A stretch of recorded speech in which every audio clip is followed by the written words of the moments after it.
Welcome back to Universe Untold, where we embark on a voyage through time to unravel the mysteries of history. Today, we set sail on a remarkable journey as we delve into the enigmatic tale of the Lost Fleet of Napoleon. Napoleon Bonaparte, the legendary French military strategist, had his eyes set on the Mediterranean during the early 19th century. His ambition was to create a powerful Mediterranean fleet that could challenge the dominance of the British Royal Navy.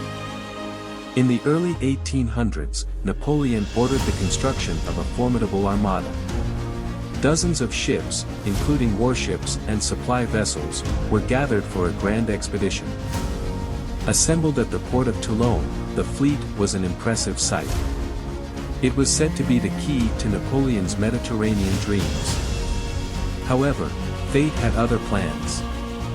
The British Royal Navy, under Admiral Nelson, engaged Napoleon's fleet in the Battle of Trafalgar in 1805. In the fierce battle that ensued, several key ships were lost, shattering Napoleon's hopes of Mediterranean supremacy.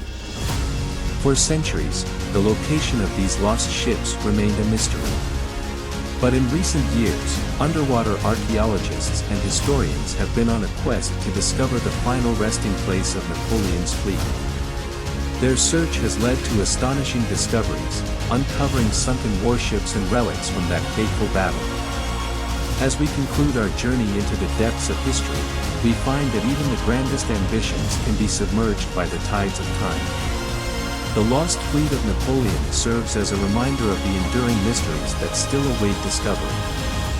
If you've enjoyed this voyage through history, remember to subscribe to Universe Untold for more captivating stories from the cosmos. Thank you for joining us on this expedition. Until our next adventure, keep exploring the universe and its hidden treasures.